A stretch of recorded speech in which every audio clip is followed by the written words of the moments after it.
नमस्कार मित्रों, सुनो कहानी में आप सभी का एक बार फिर से स्वागत है। आज की कहानी है मुंशी प्रेमचंद्र द्वारा रचित त्रिया चरित्र। सेठ लगनदास जी के जीवन की बगिया फलहीन थी। कोई ऐसा मानवीय, आध्यात्मिक या चिकित्सात्मक प्रयत्न न था जो उन्होंने न किया हो।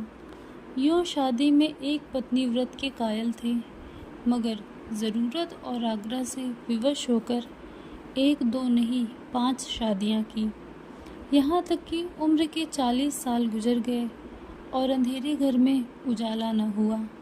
बेचारे बहुत रंजीदा रहते। यह धन संपत्ति, यह ठाट बाट, यह वैभव और यह ऐश्वर्य क्या होंगे? मेरे बाद इनका क्या होगा? कौन इनको भोगेगा? यह ख्याल बहुत अफसोसजनक था। आखिर यह सलाह हुई कि किसी लड़के को गोद लेना चाहिए, मगर यह मसला पारिवारिक झगड़ों के कारण सालों तक स्थगित रहा। जब सेठ जी ने देखा कि बीवियों में अब तक बदस्तूर कशमकश हो रही है, तो उन्होंने नैतिक साहस से काम लिया और एक होनहार अनाथ लड़के को गोद ले लिया। उसका नाम रखा गया मगनदास। उसकी उम्र 5-6 साल से ज़्यादा न थी, भला का ज़हीन और तमीज़दार। मगर औरतें सब कुछ कर सकती हैं, दूसरे के बच्चे को अपना नहीं समझ सकती। यहाँ तो 5 औरतों का साझा था। अगर एक उसे प्यार करती तो बाकी 4 औरतों का फ़र्ज़ था कि उससे नफ़रत करें। हाँ, सेठ जी उसके साथ बिल्कुल अपने लड़के की सी मोहब्बत करते थे। पढ़ाने को मास्टर रखे, सवारी के लिए घोड़े, रईसी ख्याल के आदमी थे। राग रंग का सामान भी मुहैया था। गाना सीखने का लड़के ने शौक किया तो उसका भी इंतज़ाम हो गया। गरज जब मगनदास जवानी पर पहुंचा तो रईसाना दिलचस्पियों में उसे कमाल हासिल था। उसका गाना सुनकर उस्ताद लोग कानों पर हाथ रखते। शाह सवार ऐसा कि दौड़ते हुए घोड़े पर सवार हो जाता।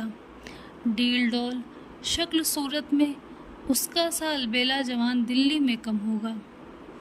शादी का मसला पेश हुआ। नागपुर के करोड़पति सेठ मक्खनलाल बहुत लहराए हुए थे। उनकी लड़की से शादी हो गई।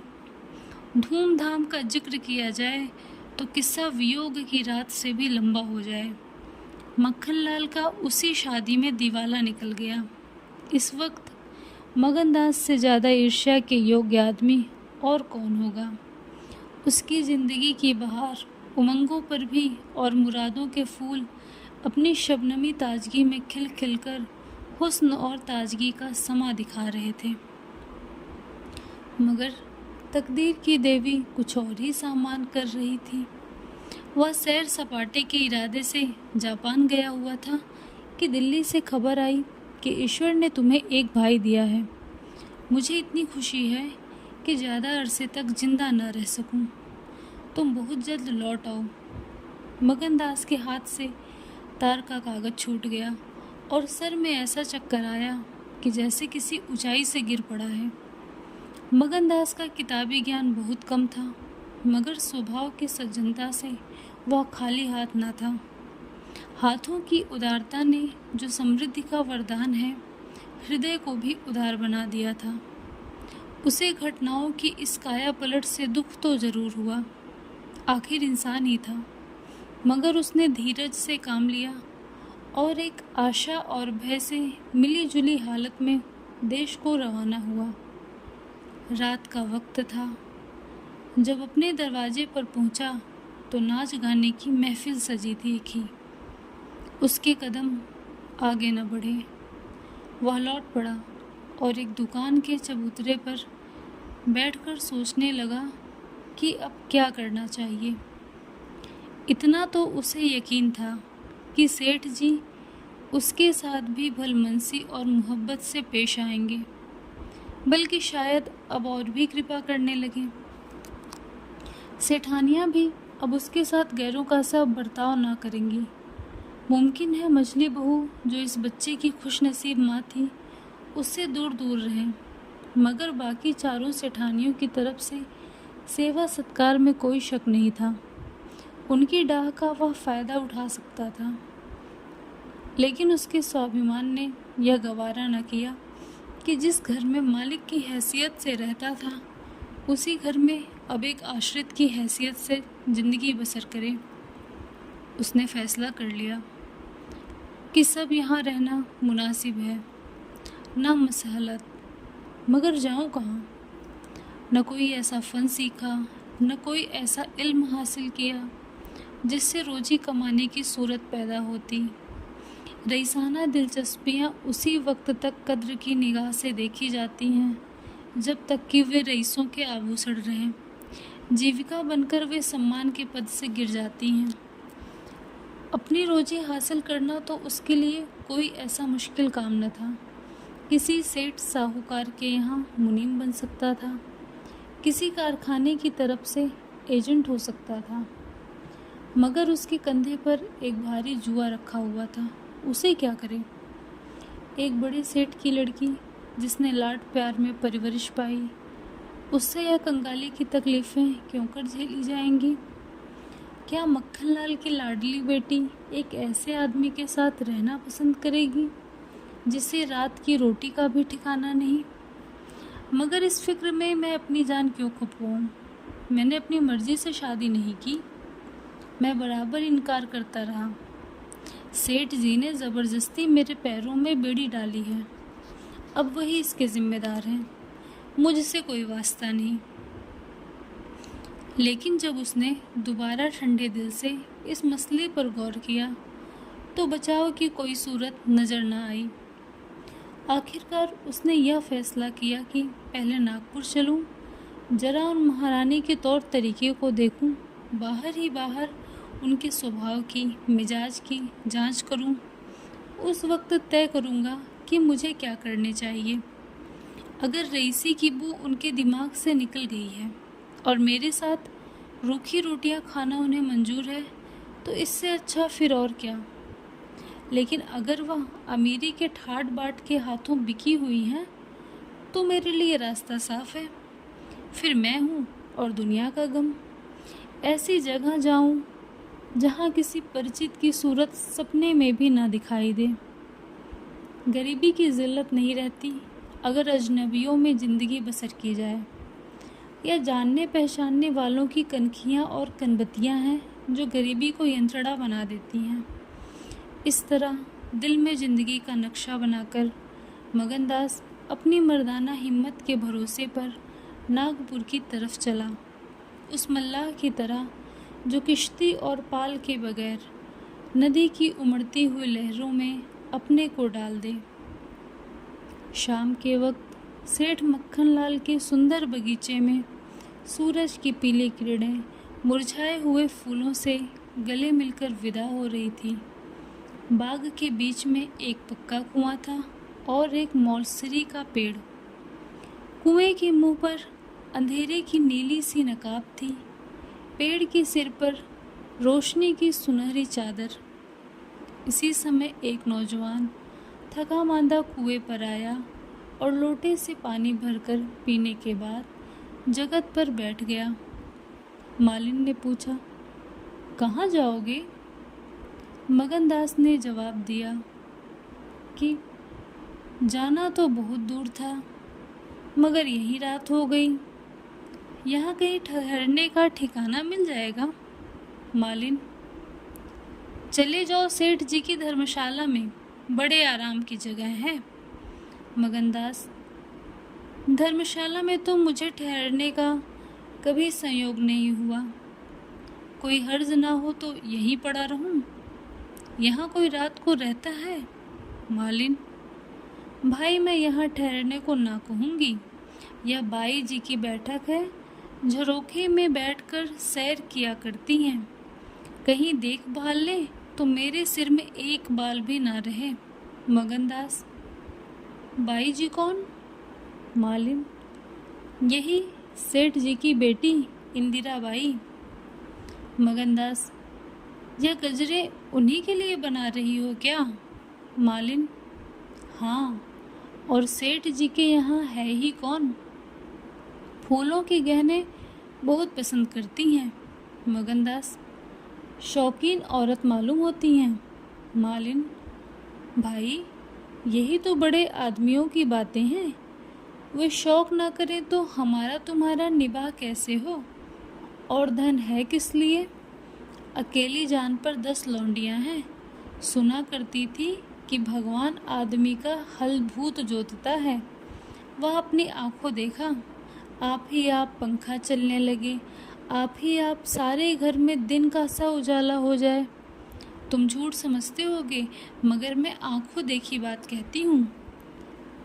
उस गर्व की चेतना के साथ जो किसी नादान आदमी के सामने अपनी जानकारी के बयान करने में होता है। बूढ़ी मालिन अपनी सर्वज्ञता का प्रदर्शन करने लगी। मगनदास ने उकसाया, होगा भाई, बड़े आदमी की बातें निराली होती हैं। लक्ष्मी के बस में सब कुछ है, मगर अकेली जान पर 10 लौंडियां, समझ में नहीं आता। मालिन ने बुढ़ापे के चिड़चिड़ेपन से जवाब दिया, तुम्हारी समझ मोटी हो तो कोई क्या करे। कोई पान लगाती है, कोई पंखा झलती है, कोई कपड़े पहनाती है। 2000 रुपए में तो सेज गाड़ी आई थी, चाहो तो मुंह देख लो, उस पर हवा खाने जाती हैं। एक बंगालिन गाना बजाना सिखाती है, मेम पढ़ाने आती हैं, शास्त्री जी संस्कृत पढ़ाते हैं, कागज पर ऐसी मूरत बनाती हैं कि अब बोली और अब बोली, दिल की रानी है। बेचारी के भाग फूट गए। दिल्ली के सेठ लगनदास के गोद लिए हुए लड़के से ब्याह हुआ था, मगर राम जी की लीला, 70 बरस के मुर्दे को लड़का दिया, कौन पतियाएगा। जब से यह सुनावनी आई है तब से बहुत उदास रहती हैं। एक दिन रोती थी, मेरे सामने की बात है। बाप ने देख लिया, समझाने लगे, लड़की को बहुत चाहते हैं, सुनती हूँ दामाद को यहीं बुलाकर रखेंगे। नारायण करे मेरी रानी दूधों नहाए पूतों फले। माली मर गया था, उन्होंने आड़ न ली होती तो घर भर के टुकड़े मांगती। मगनदास ने एक ठंडी सांस ली। बेहतर है, अब यहाँ से अपनी इज्जत आबरू लिए हुए चल दो, यहाँ मेरा निबाह ना होगा। इंदिरा रईसजादी हैं, तुम इस काबिल नहीं हो कि उसके शौहर बन सको। मालिन से बोला, तो धर्मशाला में जाता हूँ, जाने वहाँ खाट वाट मिल जाती है कि नहीं। मगर रात ही तो काटनी है, किसी तरह कट ही जाएगी। रईसों के लिए मखमली गद्दे चाहिए, हम मजदूरों के लिए पुआल ही बहुत है। यह कहकर उसने लुटिया उठाई, डंडा संभाला और दर्द भरे दिल से एक तरफ चल दिया। उस वक्त इंदिरा अपने झरोखे पर बैठी हुई इन दोनों की बातें सुन रही थी। कैसा संयोग है कि स्त्री को स्वर्ग की सब सिद्धियां प्राप्त हैं और उसका पति आवारों की तरह मारा मारा फिर रहा है, उसे रात काटने का ठिकाना नहीं। मगनदास निराश विचारों में डूबा हुआ शहर से बाहर निकल आया और एक सराय में ठहरा, जो सिर्फ इसलिए मशहूर थी कि वहाँ शराब की एक दुकान थी। यहाँ आसपास से मज़दूर लोग आकर अपने दुख को भुलाया करते थे। जो भूले भटके मुसाफिर यहाँ ठहरते, उन्हें होशियारी और चौकसी का व्यावहारिक पाठ मिल जाता था। मगनदास थका मांदा था ही, एक पेड़ के नीचे चादर बिछाकर सो रहा था और जब सुबह को नींद खुली तो उसे किसी पीर औलिया के ज्ञान की सजीव दीक्षा का चमत्कार दिखाई पड़ा, जिसकी पहली मंजिल वैराग्य है। उसकी छोटी सी पोटली, जिसमें 2-1 कपड़े और थोड़ा सा रास्ते का खाना और लुटिया डोर बंधी हुई थी, गायब हो गई। उन कपड़ों को छोड़कर जो उसके बदन पर थे, अब उसके पास कुछ भी ना था, और भूख, जो कंगाली में और भी तेज हो जाती है, उसे बेचैन कर रही थी। मगर वह दृढ़ स्वभाव का आदमी था। उसने किस्मत का रोना न रोया और किसी तरह गुजर करने की तदबीरें सोचने लगा। लिखने और गणित में उसे अच्छा अभ्यास था, मगर इस हैसियत में उससे फ़ायदा उठाना असंभव था। उसने संगीत का बहुत अभ्यास किया था। किसी रसिक रईस के दरबार में उसकी कद्र हो सकती थी, मगर उसके पुरुषोचित अभिमान ने इस पेशे को अख्तियार करने की इजाज़त न दी। हाँ, वह आला दर्जे का घुड़सवार था और यह फ़न मज़े में पूरी शान के साथ उसकी रोजी का साधन बन सकता था। यह पक्का इरादा करके उसने हिम्मत से कदम आगे बढ़ाए। ऊपर से देखने पर यह बात यकीन के काबिल नहीं मालूम होती, मगर वह अपना बोझ हल्का हो जाने से इस वक्त बहुत उदास नहीं था। मर्दाना हिम्मत का आदमी ऐसी मुसीबतों को उसी निगाह से देखता है जिसमें एक होशियार विद्यार्थी परीक्षा के प्रश्नों को देखता है। उसे अपनी हिम्मत आजमाने का, एक मुश्किल से जूझने का मौका मिल जाता है। उसकी हिम्मत अनजाने ही मजबूत हो जाती है। अक्सर ऐसे मार्के मर्दाना हौसले के लिए प्रेरणा का काम देते हैं। मगनदास इस जोश से कदम बढ़ाता चला जाता था कि जैसे कामयाबी की मंजिल सामने नज़र आ रही है, मगर शायद वहाँ के घोड़ों ने शरारत और बिगड़पन से तौबा कर ली थी, या वे स्वाभाविक रूप से बहुत मज़े में धीमे धीमे चलने वाले थे। वह जिस गांव में जाता, निराशा को उकसाने वाला जवाब पाता। आखिरकार शाम के वक्त जब सूरज अपनी आखिरी मंजिल पर जा पहुंचा था, उसकी कठिन मंजिल तमाम हुई। नागर घाट के ठाकुर अटल सिंह ने उसकी चिंता को समाप्त किया।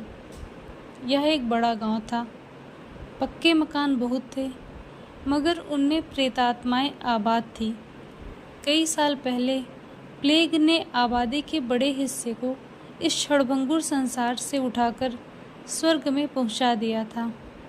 इस वक्त प्लेग के बचे खुचे वे लोग गांव के नौजवान और शौकीन जमींदार साहब और हल्के के कारगुजार और रोबीले थानेदार साहब थे। उनकी मिली जुली कोशिशों से गांव में सतयुग का राज था। धन दौलत को लोग जान का अजाब समझते थे, उसे गुनाह की तरह छुपाते थे। घर घर में रुपए रहते हुए लोग कर्ज ले लेकर खाते और फटे हालों की तरह रहते थे। इसी में निबाह था। काजल की कोठरी थी, सफ़ेद कपड़े पहनना उन पर धब्बा लगाना था। हुकूमत और ज़बरदस्ती का बाजार गर्म था। अहीरों के यहाँ आजन के लिए भी दूध न था। थाने में दूध की नदी बहती थी। मवेशी खाने के मुहर्रिर दूध की कुल्लियाँ करते थे। इसी अंधेर नगरी को महगनदास ने अपना घर बनाया। ठाकुर साहब ने असाधारण उदारता से काम लेकर उसे रहने के लिए एक मकान भी दे दिया, जो केवल बहुत व्यापक अर्थों में मकान कहा जा सकता था। इसी झोपड़ी में वह एक हफ्ते से ज़िंदगी के दिन काट रहा है। उसका चेहरा जर्द है और कपड़े मैले हो रहे हैं, मगर ऐसा मालूम होता है कि उसे अब इन बातों की अनुभूति ही नहीं रही। जिंदा है, मगर ज़िंदगी रुखसत हो गई है।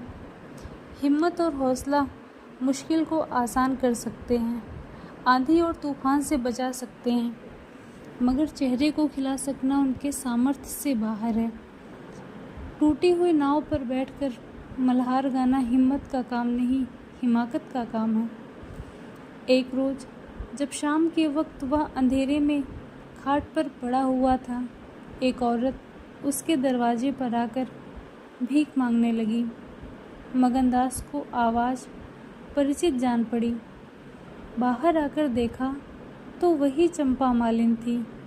कपड़े तार तार, मुसीबत की रोती हुई तस्वीर। बोला, मालिन, तुम्हारी यह क्या हालत है? मुझे पहचानती हो? मालिन ने चौंक कर देखा और पहचान गई। रोकर बोली, बेटा, अब बताओ मेरा कहाँ ठिकाना लगे। तुमने मेरा बना बनाया घर उजाड़ दिया। ना उस दिन तुमसे बात करती, ना मुझ पर यह विपत पड़ती। बाई ने तुम्हें बैठे देख लिया, बातें भी सुनी। सुबह होते ही मुझे बुलाया और बरस पड़ी। नाक कटवा लूँगी, मुंह में कालिख लगवा दूँगी। चुड़ैल कुटनी, तू मेरी बात किसी गैर आदमी से क्यों चलाई? तू दूसरों से मेरी चर्चा करे? वह क्या तेरा दामाद था जो तू उससे मेरा दुखड़ा रोती थी? जो कुछ मुंह में आया बकती रही, मुझसे भी न सहा गया।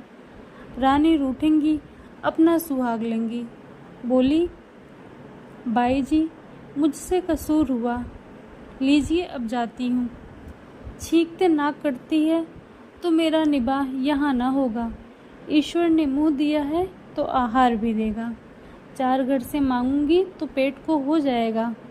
उस छोकरी ने मुझे खड़े खड़े निकलवा दिया।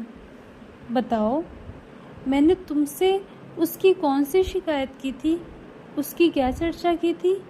मैं तो उसका बखान कर रही थी, मगर बड़े आदमियों का गुस्सा भी बड़ा होता है।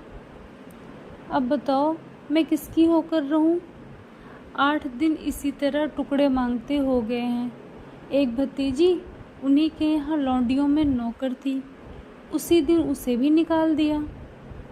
तुम्हारी बदौलत जो कभी न किया था वह करना पड़ा।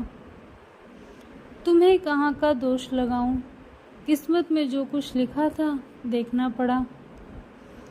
मगनदास सन्नाटे में आ गया। मिजाज का यह हाल है, यह घमंड, यह शान। मालिन का इत्मीनान दिलाया।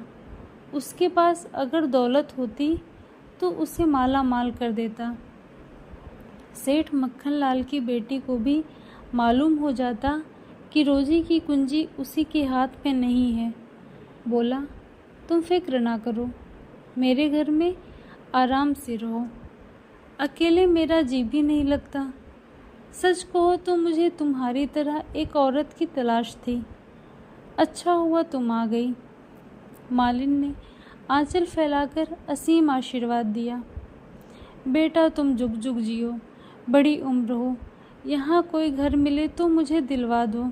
मैं यहाँ रहूँगी तो मेरी भतीजी कहाँ जाएगी? वह बेचारी शहर में किसके आसरे रहेगी? मगनलाल के खून में जोश आया। उसके स्वाभिमान को चोट लगी। उन पर यह आफत मेरी लाई हुई है। उनकी इस आवारा गर्दी का जिम्मेदार मैं हूँ। बोला, कोई हर्ज ना हो तो उसे भी यहीं ले आओ। मैं दिन को यहाँ बहुत कम रहता हूँ। रात को बाहर चारपाई डालकर पड़ा रहा करूँगा। मेरी वजह से तुम लोगों को कोई तकलीफ़ ना होगी। यहाँ दूसरा बड़ा मकान मिलना मुश्किल है। यही झोपड़ी बड़ी मुश्किलों से मिला है। यह अंधेर नगरी है। जब तुम्हारा सुबीता कहीं लग जाए तो चली जाना। मगनदास को क्या मालूम था कि हज़रते इश्क उसकी ज़बान पर बैठे हुए उससे यह बात कहला रहे हैं।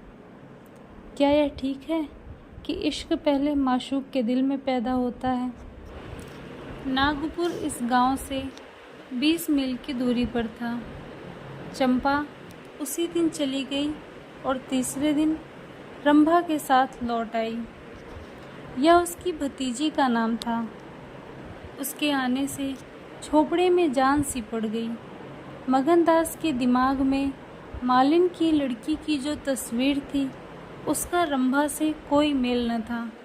वह सौंदर्य नाम की चीज़ का अनुभवी जौहरी था, मगर ऐसी सूरत जिस पर जवानी की ऐसी मस्ती और दिल का चैन छीन लेने वाला ऐसा आकर्षण हो, उसने पहले कभी नहीं देखा था। उसकी जवानी का चांद अपनी सुनहरी और गंभीर शान के साथ चमक रहा था। सुबह का वक्त था। मगनदास दरवाजे पर पड़ा ठंडी ठंडी हवा का मज़ा उड़ा रहा था। रंभा सिर पर घड़ा रखे पानी भरने को निकली। मगनदास ने उसे देखा और एक लंबी सांस खींचकर उठ बैठा। चेहरा मुहरा बहुत ही मोहक। ताजे फूल की तरह खिला हुआ चेहरा, आंखों में गंभीर सरलता। मगनदास को उसने भी देखा। चेहरे पर लाज की लाली दौड़ गई। प्रेम ने पहला वार किया। मगनदास सोचने लगा, क्या तकदीर यहाँ कोई और गुल खिलाने वाली है? क्या दिल मुझे यहाँ भी चैन न लेने देगा? रंभा, तू यहाँ नाहक आई। नाहक एक गरीब का खून तेरे सर पर होगा। मैं तो अब तेरे हाथों बिक चुका, मगर क्या तू भी मेरी हो सकती है? लेकिन नहीं, इतनी जल्दबाजी ठीक नहीं। दिल का सौदा सोच समझकर करना चाहिए। तुमको अभी जब्त करना होगा। रंभा सुंदरी है, मगर झूठे मोती की आब और ताप उसे सच्चा नहीं बना सकती। तुम्हें क्या खबर कि उस भोली लड़की के कान प्रेम के शब्द से परिचित नहीं हो चुके हैं? कौन कह सकता है कि उसके सौंदर्य की वाटिका पर किसी फूल चुनने वाले के हाथ नहीं पड़ चुके हैं? अगर कुछ दिनों की दिलबस्तगी के लिए कुछ चाहिए तो तुम आज़ाद हो, मगर यह नाजुक मामला है। ज़रा संभल के कदम रखना। पेशेवर जातों में दिखाई पड़ने वाला सौंदर्य अक्सर नैतिक बंधनों से मुक्त होता है। 3 महीने गुजर गए। मगनदास रंभा को ज्यों-ज्यों बारीक से बारीक निगाहों से देखता, त्यों-त्यों उस पर प्रेम का रंग गाढ़ा होता जाता था। वह रोज़ उसे कुएं से पानी निकालते देखता। वह रोज़ घर में झाड़ू देती, रोज़ खाना पकाती। मगनदास को उन ज्वार की रोटियों में जो मज़ा आता था, वह अच्छे से अच्छे व्यंजनों में भी न आया था। उसे अपनी कोठरी हमेशा साफ सुथरी मिलती। ना जाने कौन उसका बिस्तर बिछा देता। क्या यह रंभा की कृपा थी? उसकी निगाहें शर्मीली थी। उसने उसे कभी अपनी तरफ चंचल आंखों से ताकते नहीं देखा। आवाज़ कैसी मीठी! उसकी हंसी की आवाज़ कभी उसके कान में नहीं आई। अगर मगनदास उसके प्रेम में मतवाला हो रहा था तो कोई ताज्जुब की बात नहीं थी। उसकी भूखी निगाहें बेचैनी और लालसा में डूबी हुई हमेशा रंभा को ढूंढा करती। जब वह किसी गांव को जाता तो मीलों तक उसकी जिद्दी और बेताब आंखें मुड़ मुड़कर झोपड़े के दरवाजे की तरफ आती। उसकी ख्याति आसपास फैल गई थी, मगर उसके स्वभाव की सरलता और उदार हृदयता से अक्सर लोग अनुचित लाभ उठाते थे।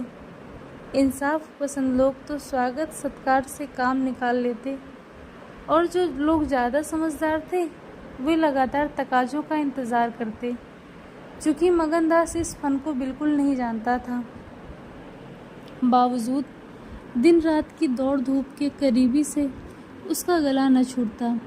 जब वह रंभा को चक्की पीसते हुए देखता तो गेहूं के साथ उसका दिल भी पिस जाता था। वह कुएं से पानी निकालती तो उसका कलेजा निकल आता। जब वह पड़ोस की औरतों के कपड़े सीती तो कपड़ों के साथ मगनदास का दिल छिद जाता, मगर कुछ बस था न काबू। मगनदास की हृदय भेदी दृष्टि को इसमें तो कोई संदेह नहीं था कि उसके प्रेम का आकर्षण बिल्कुल बेअसर नहीं है, वरना रंभा की उन वफा से भरी हुई खातिरदारियों की तुक वह कैसे बिठाता। वफा ही वह जादू है, रूप के गर्व का सिर नीचा कर सकता है, मगर प्रेमिका के दिल में बैठने का मादा उसमें बहुत कम था। कोई दूसरा मनचला प्रेमी अब तक अपने वशीकरण में कामयाब हो चुका होता, लेकिन मगनदास ने दिल आशिक का पाया था और ज़बान माशूक की। एक रोज़ शाम के वक्त चंपा किसी काम से बाजार गई हुई थी और मगनदास हमेशा की तरह चारपाई पर पड़ा सपने देख रहा था। रंभा अद्भुत छटा के साथ आकर उसके सामने खड़ी हो गई। उसका भोला चेहरा कमल की तरह खिला हुआ था और आंखों से सहानुभूति का भाव झलक रहा था। मगनदास ने उसकी तरफ पहले आश्चर्य और फिर प्रेम की निगाहों से देखा और दिल पर जोर डालकर बोला, आओ रंभा, तुम्हें देखने को बहुत दिन से आंखें तरस रही थी। रंभा ने भोलेपन से कहा, मैं यहाँ ना आती तो तुम मुझसे कभी ना बोलते। मगनदास का हौसला बढ़ा, बोला, बिना मर्जी पाए तो कुत्ता भी नहीं आता। रंभा मुस्कुराई, कली खिल गई। मैं तो आप ही चली आई। मगनदास का कलेजा उछल पड़ा। उसने हिम्मत करके रंभा का हाथ पकड़ लिया और भावावेश से कांपती हुई आवाज़ में बोला, नहीं रंभा, ऐसा नहीं है। यह मेरी महीनों की तपस्या का फल है। मगनदास ने बेताब होकर उसे गले से लगा लिया। जब वह चलने लगी तो अपने प्रेमी की ओर प्रेम भरी दृष्टि से देखकर बोली, अब यह प्रीत हमको निभानी होगी। पौ फटने के वक्त जब सूर्य देवता के आगमन की तैयारियां हो रही थी, मगनदास की आंखें खुली। रंभा आटा पीस रही थी। उस शांतिपूर्ण सन्नाटे में चक्की की घुमर घुमर बहुत सुहानी मालूम होती थी और वह उसके सुर से सुर मिलाकर अपने प्यारे ढंग से गा रही थी। साल भर गुजर गया। मगनदास की मोहब्बत और रंभा के सलीके ने मिलकर उस वीरान झोपड़े को कुंज बाग बना दिया। अब वहाँ गायें थी, फूलों की क्यारियाँ थीं और कई देहाती ढंग के मोढ़े थे। सुख सुविधा की अनेक चीज़ें दिखाई पड़ती थी। एक रोज़ सुबह के वक्त मगनदास कहीं जाने के लिए तैयार हो रहा था कि एक संभ्रांत व्यक्ति अंग्रेजी पोशाक पहने उसे ढूंढता हुआ आ पहुंचा और उसे देखते ही दौड़कर गले से लिपट गया। मगनदास और वह दोनों एक साथ पढ़ा करते थे। वह अब वकील हो गया था। मगनदास ने भी अब पहचाना और कुछ झेपता और कुछ झिझकता उसके गले लिपट गया। बड़ी देर तक दोनों दोस्त बातें करते रहे। बातें क्या थी, घटनाओं और संयोगों की एक लंबी कहानी थी। कई महीने हुए सेठ लगन का छोटा बच्चा चेचक की नज़र हो गया। सेठ जी ने दुख के मारे आत्महत्या कर ली और अब मगनदास सारी जायदाद, कोठी, इलाके और मकानों का एक छत्र स्वामी था। सेठानियों में आपस में झगड़े हो रहे थे। कर्मचारियों ने गबन को अपना ढंग बना रखा था। बड़ी सेठानी उसे बुलाने के लिए खुद आने को तैयार थी, मगर वकील साहब ने उन्हें रोका था।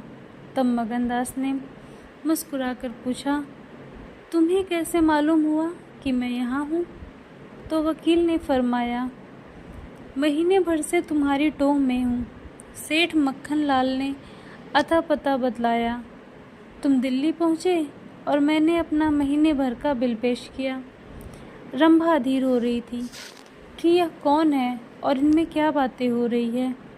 10 बजते बजते वकील साहब मगनदास से 1 हफ्ते के अंदर आने का वादा लेकर विदा हुए। उसी वक्त रंभा आ पहुंची और पूछने लगी, ये कौन थे? इनका तुमसे क्या काम था? मगनदास ने जवाब दिया, यमराज का दूत। रंभा, क्या असगुन बकते हो? मगन, नहीं नहीं रंभा, यह असगुन नहीं है। यह सचमुच मेरी मौत का दूत था, मेरी खुशियों के बाग को रौंदने वाला, मेरी हरी भरी खेती को उजाड़ने वाला। रंभा, मैंने तुम्हारे साथ दगा की है। मैंने तुम्हें अपने फरेब के जाल में फंसाया है। मुझे माफ़ करो। मोहब्बत ने मुझसे यह सब करवाया। मैं मगन सिंह ठाकुर नहीं हूँ। मैं सेठ लगनदास का बेटा और सेठ मक्खन लाल का दामाद हूँ। मगनदास को डर था कि रंभा यह सुनते ही चौंक पड़ेगी और शायद उसे जालिम, दगाबाज कहने लगे, मगर उसका ख्याल गलत निकला। रंभा ने आंखों में आंसू भरकर सिर्फ इतना कहा, तो क्या तुम मुझे छोड़कर चले जाओगे? मगनदास ने उसे गले लगाकर कहा, हाँ। रंभा, क्यों? मगन, इसलिए कि इंदिरा बहुत होशियार, सुंदर और धनी है। रंभा, मैं तुम्हें ना छोड़ूंगी। कभी इंदिरा की लौंडी थी, अब उनकी सौत बनूंगी। तुम जितनी मेरी मोहब्बत करोगे उतनी इंदिरा की तो ना करोगे, क्यों? मगनदास इस भोलेपन पर मतवाला हो गया, मुस्कुरा कर बोला, अब इंदिरा तुम्हारी लौंडी बनेगी। मगर सुनता हूँ वह बहुत सुंदर है, कहीं मैं उसकी सूरत पर लुभा न जाऊं। मर्दों का हाल तुम नहीं जानती, मुझे अपने ही से डर लगता है। रंभा ने विश्वास भरी आंखों से देखकर कहा, क्या तुम भी ऐसा करोगे? जो जी में आए करना, मैं तुम्हें ना छोड़ूंगी। इंदिरा रानी बने, मैं लौंडी हूँ, क्या इतने पर भी मुझे छोड़ दोगे? मगनदास की आंखें डबडबा गई, बोला, प्यारी, मैंने फैसला कर लिया है कि दिल्ली ना जाऊंगा। यह तो मैं कह ही ना पाया कि सेठ जी का स्वर्गवास हो गया, बच्चा उनसे पहले ही चल बसा था। अफसोस सेठ जी के आखिरी दर्शन भी ना कर सका। अपना बाप भी इतनी मोहब्बत नहीं कर सकता। उन्होंने मुझे अपना वारिस बनाया है। वकील साहब कहते थे कि सेठानियों में अनबन है, नौकर चाकर लूट मार मचा रहे हैं। वहाँ का यह हाल है और मेरा दिल वहाँ जाने पर राजी नहीं होता।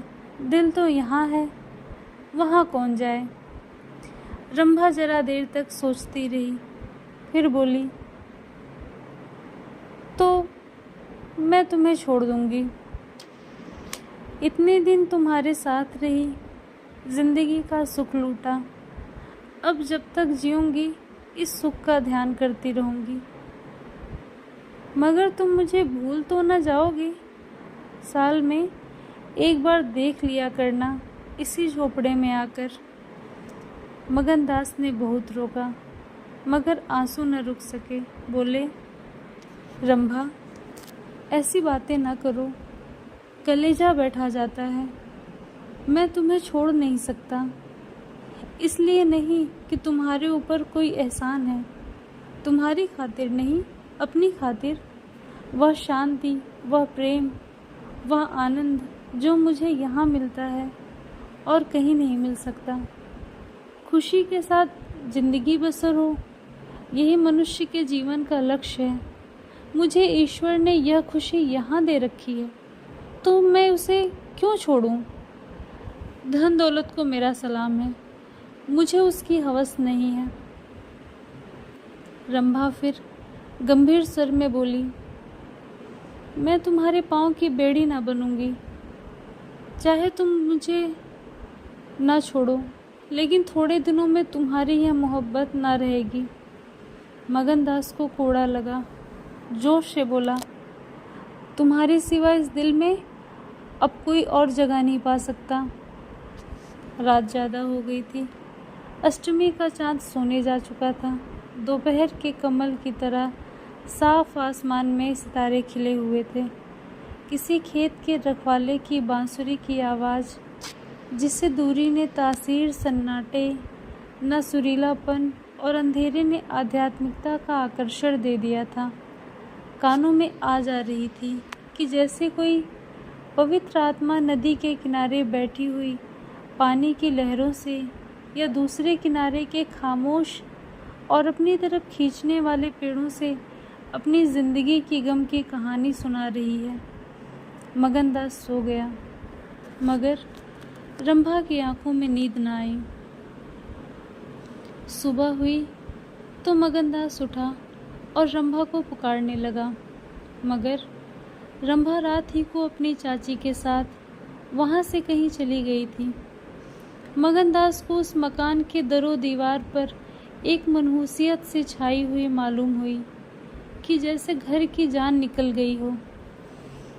वह घबराकर उस कोठरी में गया जहाँ रंभा रोज चक्की पीसती थी, मगर अफसोस आज चक्की एकदम निश्चल थी। फिर वह कुएं की तरफ दौड़ा गया, लेकिन ऐसा मालूम हुआ कि कुएं ने उसे निकल जाने के लिए अपना मुंह खोल दिया है। तब वह बच्चों की तरह चीख उठा। वह रोता हुआ फिर उसी झोपड़ी में आया जहाँ कल रात तक प्रेम का वास था। मगर उस वक्त वह शोक का घर बनी हुई थी। जब जरा आंसू थमे तो उसने घर में चारों तरफ निगाह दौड़ाई। रंभा की साड़ी अरगनी पर पड़ी हुई थी। एक पिटारी में वह कंगन रखा हुआ था जो मगनदास ने उसे दिया था। बर्तन सब रखे हुए थे, साफ और सुथरे। मगनदास सोचने लगा, रंभा, तूने रात को कहा था मैं तुम्हें छोड़ दूंगी। क्या तूने वह बात दिल से कही थी? मैंने तो समझा था तू दिल लगी कर रही है, नहीं तो तुझे कलेजे में छिपा लेता। मैं तो तेरे लिए सब कुछ छोड़े बैठा था। तेरा प्रेम मेरे लिए सब कुछ था।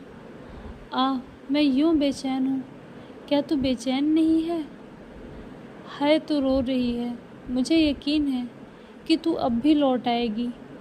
फिर सजीव कल्पनाओं का एक जमघट उसके सामने आया। वे नाजुक अदाएं, वे मतवाली आँखें, वे भोली भाली बातें, वे अपने को भूली हुई सी मेहरबानियाँ, वह जीवनदायी मुस्कान, वे आशिकों जैसी दिलजोइयाँ, वह प्रेम का नशा, वह हमेशा खिला रहने वाला चेहरा, वह लचक लचक कर कुएं से पानी लाना, वह इंतज़ार की सूरत, वह मस्ती से भरी हुई बेचैनी। ये सब तस्वीरें उसकी निगाहों के सामने हमरतनाक बेताबी के साथ फिरने लगी।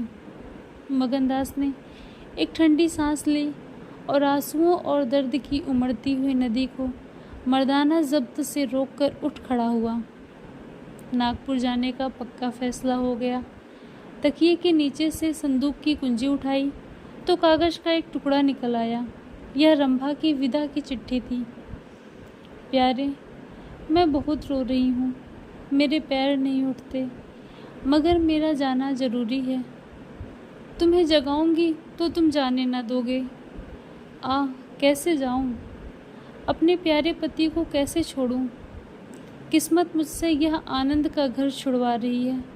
मुझे बेवफा न कहना। मैं तुमसे फिर मिलूंगी। मैं जानती हूँ कि तुमने मेरे लिए यह सब कुछ त्याग दिया है, मगर तुम्हारे लिए ज़िंदगी में बहुत कुछ उम्मीदें हैं। मैं अपनी मोहब्बत की धुन में तुम्हें उन उम्मीदों से क्यों दूर रखूं? अब तुमसे जुदा होती हूँ। मेरी सुध मत भूलना। मैं तुम्हें हमेशा याद रखूँगी। यह आनंद के दिन कभी ना भूलेंगे। क्या तुम मुझे भूल सकोगे? तुम्हारी प्यारी रंभा। मगनदास को दिल्ली आए हुए 3 महीने गुजर चुके हैं। इस बीच उसे सबसे बड़ा जो निजी अनुभव हुआ वह यह था कि रोजी की फिक्र और धंधों की बहुतायत से उमड़ती हुई भावनाओं का जोर कम किया जा सकता है। 1.5 साल पहले का बेफिक्र नौजवान अब एक समझदार और सूझबूझ रखने वाला आदमी बन गया था। सागर घाट के उन कुछ दिनों से उसे रियाया की इन तकलीफ़ों का निजी ज्ञान हो गया था जो कारिंदों और मुख्तारों की सख्तियों की बदौलत उन्हें उठानी पड़ती है। उसने उसे रियासत के इंतज़ाम में बहुत मदद दी और कर्मचारी दबी जबान से उसकी शिकायत करते थे और अपनी किस्मत और ज़माने के उलट फेर को कोसते थे, मगर रियाया खुश थी। जब वह सब धंधों से फुर्सत पाता तो एक भोली भाली सूरत वाली लड़की उसके ख्याल के पहलू में आ बैठती और थोड़ी देर के लिए सागर घाट का वह हरा भरा झोपड़ा और उसकी मस्तियाँ आँखों के सामने आ जाती। सारी बातें एक सुहाने सपने की तरह याद आकर उसके दिल को महसूसने लगती, लेकिन कभी कभी खुद ब खुद उसका ख्याल इंदिरा की तरफ भी जा पहुंचता। गो उसके दिल में रंभा की वही जगह थी, मगर किसी तरह उसमें इंदिरा के लिए भी एक कोना निकल आया था। जिन हालातों और आफतों ने उसे इंदिरा से बेजार कर दिया था वह अब रुखसत हो गई थी। अब उसे इंदिरा से कुछ हमदर्दी हो गई। अगर उसके मिजाज में घमंड है, हुकूमत है, तकल्लुफ़ है, शान है, तो यह उसका कसूर नहीं। यह रईस ज़ादों की आम कमजोरियां हैं। यही उनकी शिक्षा है। वे बिल्कुल बेबस और मजबूर हैं। इन बदलते हुए और संतुलित भावों के साथ जहाँ वह बेचैनी के साथ रंभा की याद को ताज़ा किया करता था, वहाँ इंदिरा का स्वागत करने और उसे अपने दिल में जगह देने के लिए तैयार था। वह दिन दूर नहीं था जब उसे उस आजमाइश का सामना करना पड़ेगा। उसके कई आदमी अमीराना शान शौकत के साथ इंदिरा को विदा कराने के लिए नागपुर गए हुए थे। मगनदास की तबीयत आज तरह तरह के भावों के कारण, जिनमें प्रतीक्षा और मिलन की उत्कंठा विशेष थी, उचाट सी हो रही थी। जब कोई नौकर आता तो वह संभल बैठता कि शायद इंदिरा आ पहुंची। आखिर शाम के वक्त जब दिन और रात गले मिल रहे थे, जनान खाने में जोर शोर से गाने की आवाज़ों ने बहू के पहुंचने की सूचना दी। सुहाग की सुहानी रात थी। 10 बज गए थे। खुले हुए हवादार सहन में चांदनी छिटकी हुई थी।